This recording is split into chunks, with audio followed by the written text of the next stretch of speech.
Welcome to mega nine TV. Telangana రాష్ట్రంలో 3 ప్రధాన పార్టీలు ఉన్నాయి. అయితే బీజేపీ, బీఆర్ఎస్ ఒక్కటేనని అధికార కాంగ్రెస్ పార్టీ మొదటి నుంచి ఆరోపిస్తూ వస్తుంది. ఆ 2 పార్టీల మధ్య తెర వెనుక పొత్తు ఉందని చెప్తూ వచ్చింది. అయితే ఇప్పుడు అలాంటి ఊహాగానాలకు తెరపడింది. బండి భగీరథ్ కేసు వ్యవహారం ఆ 2 పార్టీల మధ్య గ్యాప్ పెంచేసింది. భగీరథ్ పై నమోదైన కేసు, ఆ తర్వాత చోటు చేసుకున్న పరిణామాలు రాష్ట్రంలో పొత్తుల సమీకరణాలను మార్చేసినట్లు అర్థమవుతా ఉంది. ఢిల్లీ పెద్దలపై ఈగ వాలనివ్వకుండా కేవలం రాష్ట్ర స్థాయి నేతలనే టార్గెట్ చేస్తూ వస్తున్న గులాబీ బాసులు ఒక్కసారిగా రూట్ మార్చారు. తాజా పరిణామాలతో తెలంగాణ పీఠం కోసం పక్కాగా త్రిముఖ పోరు ఖాయమనే విషయం స్పష్టమైంది.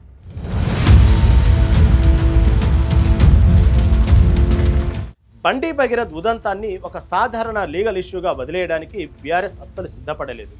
దొరికిన అస్త్రాన్ని పదును పెట్టి కమలనాథుల గుండెల్లో దింపింది.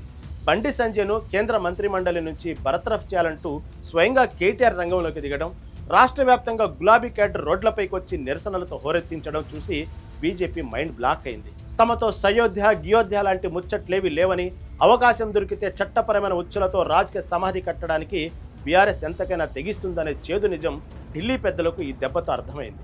ఈ దెబ్బతో బీజేపీ అధిష్టానం తన సాఫ్ట్ కార్నర్ వ్యూహాన్ని చెత్తబుట్టలో పారేసింది. ఇప్పటి వరకు బీఆర్ఎస్ పట్ల ప్రదర్శిస్తూ వచ్చిన వ్యూహాత్మక నిశ్శబ్దాన్ని బద్దలు కొట్టాలని ఢిల్లీ బాసులు డిసైడ్ అయ్యారు.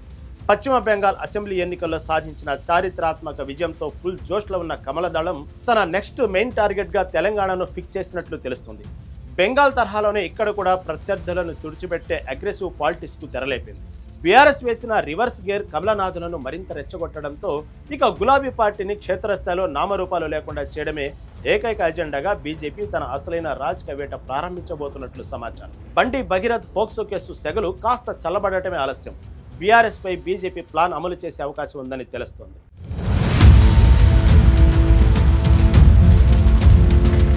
మొత్తానికి బండి భగీరథ కేసు కేవలం ఒక వ్యక్తిగత వివాదంగా మిగిలిపోలేదు. తెలంగాణ భవిష్యత్తు పొత్తుల పటాన్ని, పొలిటికల్ రూట్ మ్యాప్ను మార్చేసిన ఒక బిగ్గెస్ట్ టర్నింగ్ పాయింట్గా నిలిచింది. ఇకపై ఎలాంటి లోపాయికారి పొత్తులకు ఛాన్స్ ఉండకపోవచ్చు. కాంగ్రెస్, బీజేపీ, బీఆర్ఎస్ పార్టీలు ఒంటరిగానే రణరంగంలోకి దూకడం పక్కాగా కనిపిస్తుంది.